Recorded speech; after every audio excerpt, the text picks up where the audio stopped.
Welcome to Green Chili Chisme, where stories simmer with soul. This is a podcast about legacy and roots, about the twists of circumstance and the grit it takes to become the artists our guests were meant to be.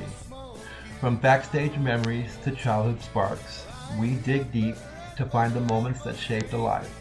So sit back, lean in, and welcome to Green Chili Chisme.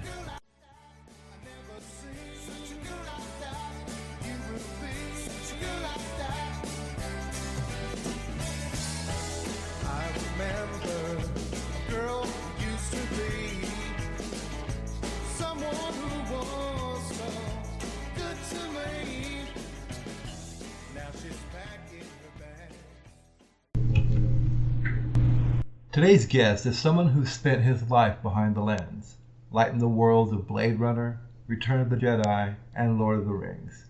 But in this conversation, we flip the camera around. Dave Hardberger isn't just a cinematographer.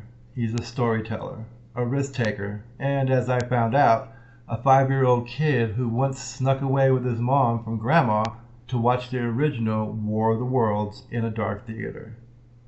That moment lit a fuse, and the rest is cinematic history. This isn't a normal "what do you have coming out" interview. It's about the roots, childhood, school, the first creative sparks. And when I asked him about taking risks on set, he told me about pitching a new scene to Peter Jackson with zero idea of how to pull it off. These are the kinds of stories you'll get on Green Chili Chisme. So settle in, because today, the man behind the camera becomes the subject. And the story, it's lit. Again, thank you for coming on. Very welcome. Anyway, so let's get started. This is my first podcast that I'm actually behind the microphone and asking the questions. I know you, full disclosure, we've worked together before with our other YouTube series that you came on, and that's still my favorite interview of all 3 seasons. That's my favorite, just because of the reaction that she got from you asking those questions. It was magic. It was magic. How the hell did you find that out? You know, those kind of reactions. It was fun. Anyways, so full disclosure, Dave is going to be man in the camera behind our next film project. Which we're still waiting on Chip now. He's still on the mend. We're waiting on his doctor to release him. So we're really in limbo until he gets released and can make it out of Kentucky. To you, sir. Yes, sir. So let's go from the beginning. Tell me about your parents and the house you grew up in. You know. I grew up in Pennsylvania, in a small town, Bethlehem, Pennsylvania, big steel town at the time. And at the age of 16, my mom, who was, she was the assistant director of nursing at St. Luke's Hospital, got a better job in California, so she moved out here. And I decided to take the family car and 2 friends and drive out here. Oh, no. At the age of 16. No, you're 16. You're young and stupid, do dumb things like that. It's the other things that you look at now and say, I would never let my 16-year-old do that. She was in California. She had no choice. I just did it. Exactly. Anyway, we got here. I went to high school, finished high school in California, and then discovered that, hey, we're in the San Fernando Valley and we're right near the movie studios. I know, I'm going to apply for a job. That went nowhere. But I did get to meet this one guy who was designing name titles for movies at the time, and I ended up being his assistant. Read in, droid. Okay. So I worked for him for a while, and that got me got me on a TV series as an assistant title. I was setting title cards. What was like elementary school and growing up in the town you grew up in? What was that like? school all the way through high school and stuff. Growing up in Bethlehem was great. It really was. It's a great town to grow up in. But chances of you getting in the film industry there, Dave, they'll be opening ski lifts in hell before that happens. That's true. But as a child, I'm sure that wasn't, or were you that ambitious that young? Yeah, but not in that direction. Right. I had got my love for movies from my mom. My mom, to get away from, because we lived with my grandparents. To get away from my grandmother, let's go to the movies. Okay. So we'd go off. Saw a lot of movies that she wanted to see that were not really appropriate for a child at the time. How old was your mom at this point? Let's see. She must have been in her 30s, early 30s. So she's raising you. Was dad around? Dad? Yeah, no, Dad bailed. Dad bailed early? They had a falling out, and he went back to Texas, and she went to Pennsylvania. Ah, okay. So you got a little Texas in you. Just a bit. Just a bit. I have a half-brother and a half-sister in Texas. I keep in touch with George, the brother. The half-sister, not so much. Not because there's any bad blood or anything like that. We just don't. Right. So you mentioned your grandparents earlier. What kind of influence did they have on you growing up? Grandfather, nice guy. Grandmother, you saw The Wizard of Oz, didn't you? Yeah. Okay, if my grandmother was in The Wizard of Oz, they would have dropped a house on her. Oh my goodness. Not a nice person. Really?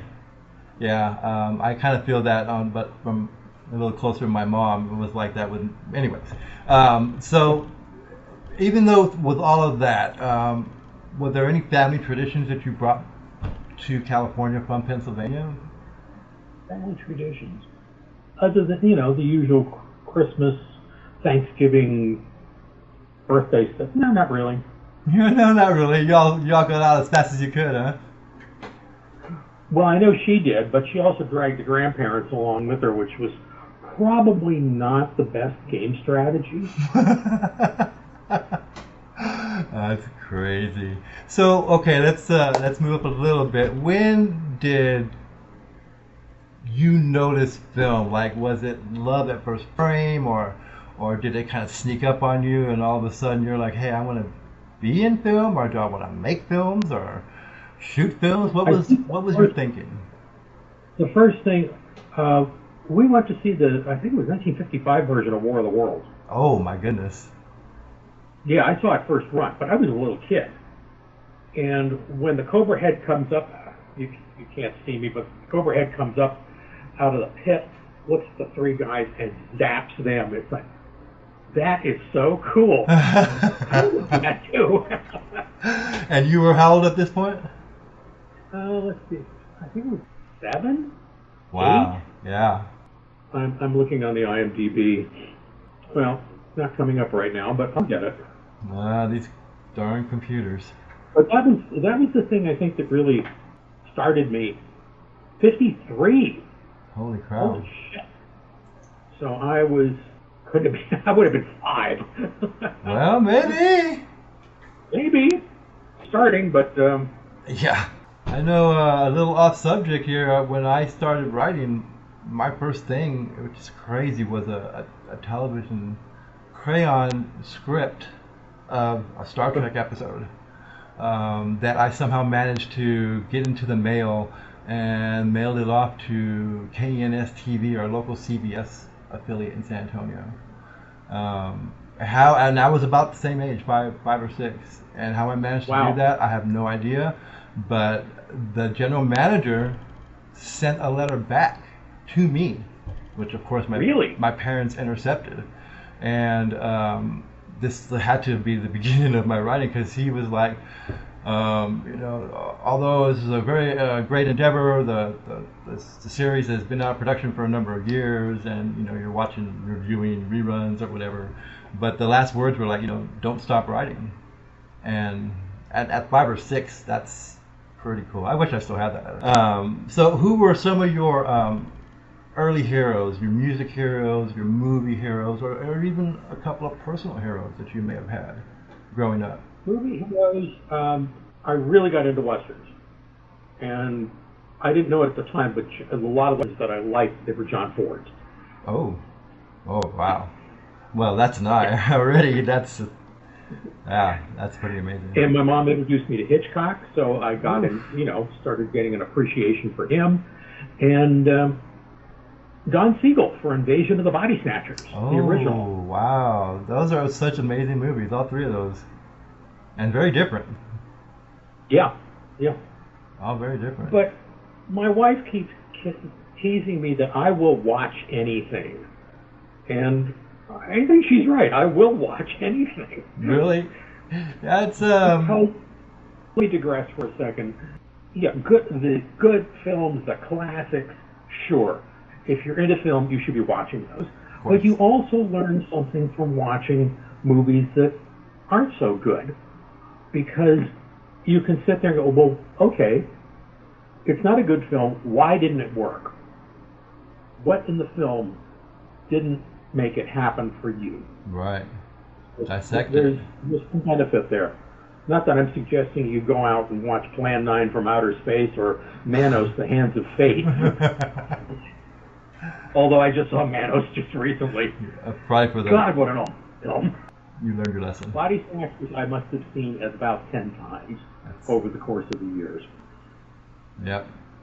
Same with The Searchers, not as getting back to John Ford. Oh, right, The Searchers. Good Lord, that was a great movie too. Probably one of the best things John Wayne ever did, Mm. because he was against type. If you watch it again, he's not a nice guy. He's not a likable character. Right. Well, if you could work with any of those old you choose to work with, all those old guys you saw growing up. Actually met Hitchcock and Siegel twice over the years. I'd like to work with them, and I understand John Ford was just a bastard to work with, but I'd still like to work with him. Yeah, I mean, just to say you did. Yeah. You know? Yeah.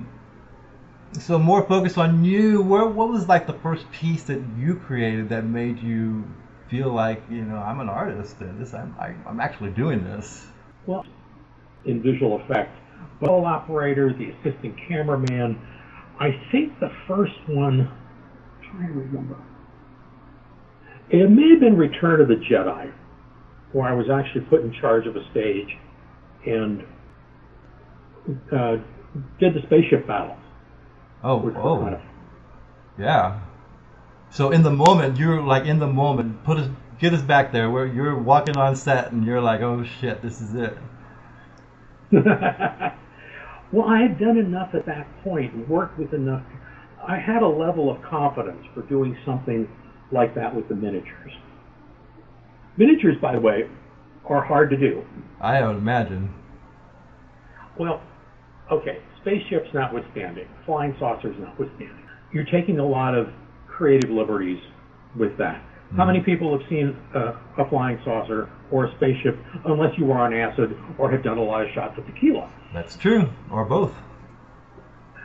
But doing miniatures where it's a real environment that you're duplicating, that people have seen, that's a little harder. Yeah. Yeah. Wow. On your own personal work, was there a project that was yours that you realized like your story mattered? Like, when you felt seen or heard for that very first time, was it like applause, or was it someone come up with a job on this set, scene, whatever? I think it may have been on Lord of the Rings. Wow. Where I was doing we had 5 units doing miniatures on that thing. And sitting in the screening room, and Peter Jackson looked at what I had done on Lothlorien and I got an attaboy. Yeah. Okay, I'm in the club. That's it, boy. That's so amazing just to be hanging out with those and working with those kind of people. Jesus, so that's pretty cool. That's a big first one to. That's the one that sticks with me. I mean, I'm sure there were others before that, but that's the one that really sticks with me.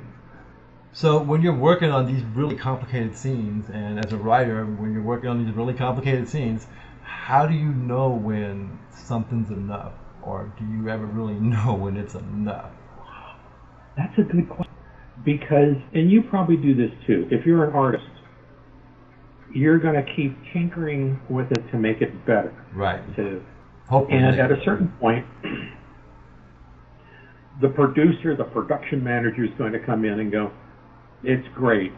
I'd like to, now you're done. Just finish this. It's great. We're using this. Okay.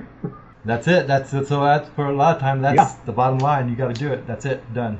So let me ask you this: what of all your big projects, or even your little ones, was a creative risk that you took that changed everything? Like, was it terrifying, or jumping into the deep end, or realizing you could swim? What was a creative risk that you took? Nothing leaps to mind. I think the closest, back to Lord of the Rings again, this was on the third movie, Return of the King, and it's the Paths of the Dead sequence, where Gimli, Legolas, and Aragorn are coming in to talk to the King of the Dead. There's a shot of backup. They had done a maquette of that set, very small, and had a little lipstick camera, so we could lay out the shots. And I have a lipstick camera, and I said, you know what would be cool if we could put the camera way up here so we could see the three guys and the army of the dead coming in around them. And Peter goes, yes, go with that. Great. And then we got on set and go, how are we going to do that? I guess y'all figured it out. Yeah, because I had a really good crew I was working with. And so I would think that would be a pretty terrifying thing to do, say, let's do this, and then not know how to do it. I kind of had an idea. I would say that's a risk. Yeah. What do you hope people feel, or when they see your work? Like, we're talking about your personal work, stuff that you're behind the camera, and I know you've done a couple of films where you've gotten a lot of recognition for your work behind the camera. What do you hope people feel when they see or hear your story? Amazement, depending on the film. The stuff I've directed, it's only 4 shorts, but the one was, at the end, if you feel a little sad, if you're touched by it, then I've done my job. Yeah. I totally can feel that, because as a writer, one of my little mottos is no tears in the writer, no tears in the reader or the viewer. So tears on the page, no tears on the screen. There you go. Is there a scene or a moment of all the stuff you've done that you hope that stays with them, the audience, long after the credits have rolled? God, you've done so much amazing stuff. There's so many. I'm not trying to inflate my heart, but sorry, Dave, nothing comes to mind. Okay, well, I guess again, if you get them to feel something. How about this? Is there a moment in your career that you wish more people knew about? That's something tucked away in your biography somewhere. Yes, there's a couple of films. One of them was Peter Pan. I liked it. Not the one with so many people confuse Peter Pan with the Robin Williams. No, the Robin Williams movie was Hook. Right. Yeah, this was Peter Pan. They did it in Australia. The critics loved it. Audiences that saw it loved it. Everybody loved it, except nobody went to see it. What came out at the same time, or something else? I don't know. It could have been marketing. I'm not sure. But it didn't do as well at the box office as they were hoping. But there's some stuff in there that I really liked that I thought was really good. Well, I'm gonna have. What year was that in? I'm gonna have to. You have tough questions this morning, aren't you? Peter Pan. Okay, let me just say Peter Pan. I'll look it up. Directed by whom? P.J. Well, we'll look it up. I'll look up your IMDb for it. How about these for a closing standard question here? When did you realize that what the word legacy means, and what does it mean to you now? Is it something you build or something you uncover? It's something you build. It's something it's a foundation that's built upon, and then at a certain point, it does turn into a legacy. Did that make sense to anybody but me? We'll find out. Let's do some quick flash questions, some chisme. Do you even know what chisme means? Our show is Green Chili Chisme. No, I don't, and I should, because I like chili. Well, I like Mexican. Chisme is like where your Spanish or Mexican grandma are sitting around the coffee table drinking coffee and talking about the neighbor down the street, and you know Okay. that more intimate gossip. That's not really gossip, but it's gossip. It's talk.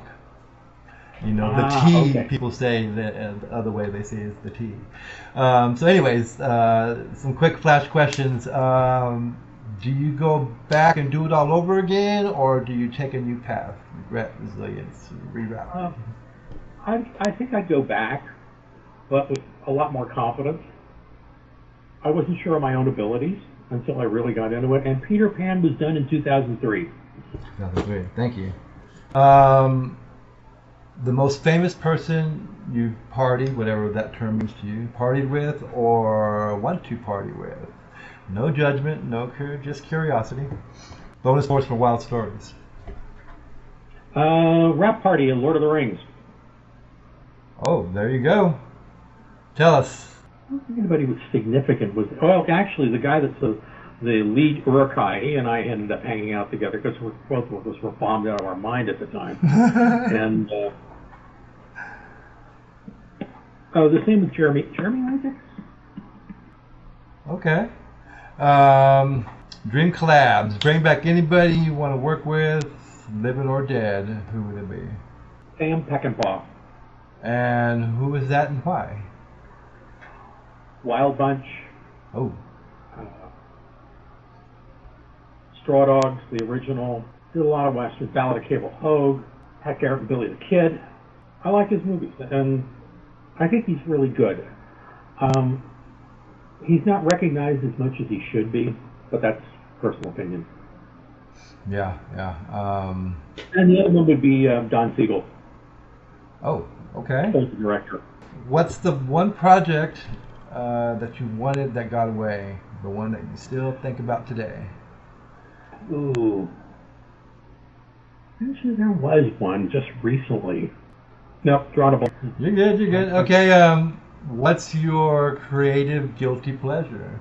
The thing that you love but you never brag about? Hallmark movies, air guitar, air drums. Well, I'll sing along with the radio, but nobody's in the house, and the cats have to listen to it, and they don't have a choice. The cats. How many cats do you have? 3. 3 cats. My goodness. Where I moved, a whole cat colony. I had like really? 6 cats out that, Oh, wow. all the neighbors have moved out, and I guess there's someone that brings food for them every week, and I just put it upon myself to go ahead and put that food in their bowl and make sure they have water, and they're all pretty cool. They're all pretty cool out there. Only about 6 cats.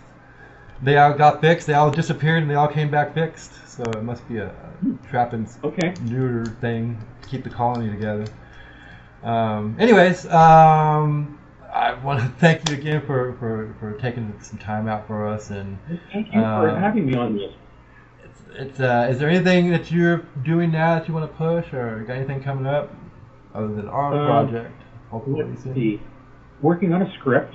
Because everybody's working on a script. One of the cats is working on a script. The thing that pisses me off, hers is option. Oh, shit. Anyway, oh, man. working on a script, and there's another project. just getting some footage out for people that they stuff that they've worked on. I have the footage and they need clips. So that's the thing that's keeping me busy right now. I hear that. That's Oh, and the San Luis Obispo Film Festival, I'm involved with that. And Is it a screenplay festival also, or just film? I'm on the board of directors, and we're looking at, and I'm also one of the screeners. So I'm watching a lot of movies. Some of them are real two features, like, yeah, don't give up your job at the 7-Eleven. I hope that we see each other soon. We're hoping October, but again, we'll have to wait to see what Chip's doctor says. And again, thanks. Welcome to the invite. Talk to you soon. Take care. You too. Bye.